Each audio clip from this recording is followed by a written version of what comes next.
So, with the 20th anniversary of 9/11 just days away, Biden throws away everything that's been spent these last 2 decades, trillions of dollars wasted, thousands of American lives lost, even more lives wrecked, as the mothers and fathers and wives and husbands and sons and daughters and brothers and sisters and friends and neighbors of all our fallen heroes look on in disbelief and rage as this bumbling idiot in the White House, this barely lucid puppet of the establishment, this weak, incompetent, useless apology for a president, erases practically overnight whatever meager justification there ever was for this disastrous misadventure. With the head of the Joint Chiefs, General Mark Milley, this morning telling senators on a phone call that thanks to what is happening in Afghanistan right now, thanks to what Biden has done these last few weeks, we're going to be more at risk here in America. How the establishment laughed at Trump for his foreign policy inexperience, how they sneered at him. Oh, he's so ignorant, he doesn't know history, he hasn't read the right books. Well, maybe not, but he knew what he wanted, peace through strength. And look what he delivered. China confronted, ISIS defeated, Iran depleted, America protected. And what have we got now? Now the establishment got their wish and put the great, highly experienced foreign policy genius Joe Biden into office. Chaos, calamity, weakness wherever you look. Chaos at the border as criminals and smugglers are emboldened. Chaos in the Middle East as Iran is emboldened. Chaos in the Far East as China is emboldened. And of course, unfolding right before our eyes, the worst chaos, the biggest calamity, the most embarrassing weakness of all, the abject humiliation of Biden's Afghan debacle. Where is Biden anyway, as the reputation of his regime and America's standing in the world collapses around him? Instead of leading, instead of helping, instead of directing some kind of effort, anything, to get Americans and our allies out, to advance our interests, to salvage something from the wreckage of his policies, Biden's busy playing politics, sitting in his bunker, blaming everyone but himself for this fiasco. It's Trump's fault, he says. He negotiated a bad deal. My hands were tied. Oh, Biden's hands were tied, were they? Funny how they weren't tied when he totally reversed Trump's Iran policy, or his border policy, or his energy policy, or just about every other Trump policy Biden set about reversing the minute he was inaugurated. But no, just this one. Afghanistan, absolutely impossible to reverse. Nothing I could do. Sorry. What a joke. Now they're out trying to blame the intelligence agencies, throwing them under the bus. Listen to Biden lapdog, Congresswoman Jackie Speer, this morning. This is a crisis of untold proportions. This is an intelligence failure. We underestimated the Taliban and overestimated the resolve of the Afghan army. This is a crucial point and one we all need to dig into. They're trying to pretend that the intelligence agencies gave them the all-clear to go ahead with a rushed retreat. The intelligence community has assessed that the Afghan government will likely collapse. That is not true. Can you please clarify what they have told you about whether that will happen or not? That is not true. They did not reach that conclusion. But hang on a second, that's not what others who were briefed on the intelligence say. Here's Congressman Michael McCaul, ranking member of the House Foreign Affairs Committee, today. The strength of the Taliban. And, you know, Jake, they didn't listen to the intelligence community, because every time I got an IC briefing, an assessment, it was probably the grimmest assessment I've ever heard on Afghanistan. So let's just be very clear what's going on here. This is shaping up to be a scandal of Iraq WMD proportions. Biden and the Democrats are blaming the intelligence for this disaster. They never told us this could happen. They said it would be fine if we pulled out overnight. There's no way the Taliban could take over.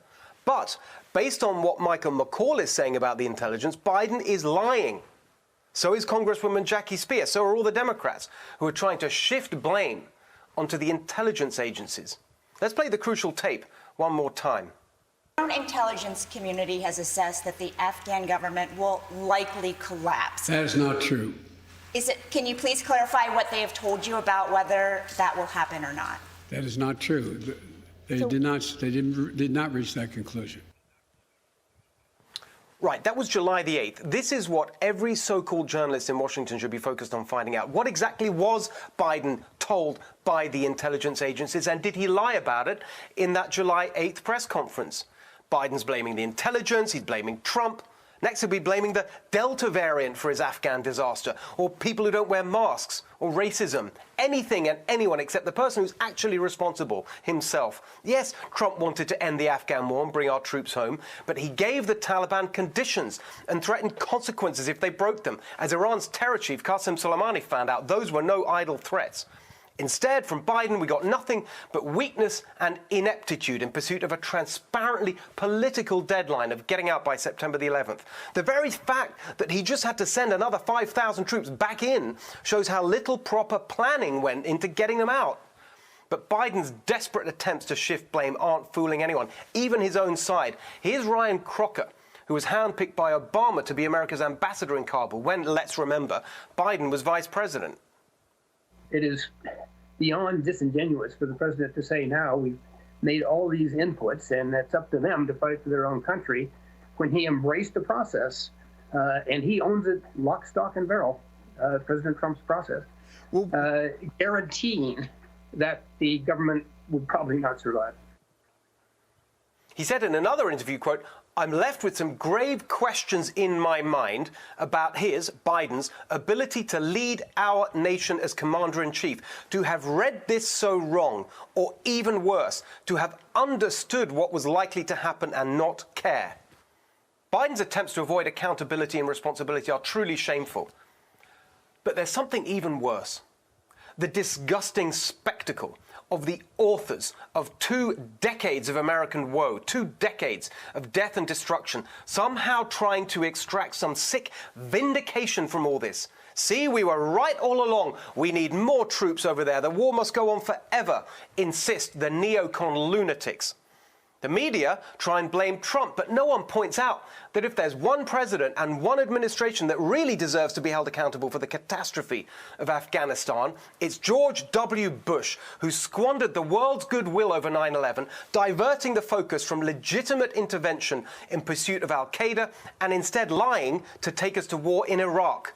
But of course, the media won't say anything against Bush because he hates Trump, so they love him. And the brazen neocons keep going like a bunch of bloodthirsty zombies. We saw it just this morning, the dark queen of them all, Liz Cheney, this woman who sacrificed her own sister for her political career, now touring the TV studios to exploit America's humiliation in pursuit of her own deranged personal vendetta. How dare they? How dare they, after all they've done to this country and the world, still, after all these years, all this evidence of their twisted ideologies, utter failure. They want more troops, more equipment, more foreign adventures, always more war. We know why, because war is the Cheney family business, fought by other people's children for their personal gain. War is the corrupt military-industrial complex's business, the clueless defense and security establishment's business, all of them getting rich as the world burns. Finally, with President Trump, we had a leader who stood outside that disastrous, corrupt groupthink and showed there is a different way. You don't have to invade other countries to defend this one. You don't have to send young Americans to their deaths to save lives here. Peace through strength. For 4 years it worked. But now we're back to the worst of it all under Biden, the feeble puppet of a failed establishment. It's not peace through strength, it is the exact opposite. Chaos through weakness. Hey, Sean Hannity here. Hey, click here to subscribe to Fox News YouTube page and catch our hottest interviews and most compelling analysis. You will not get it anywhere else.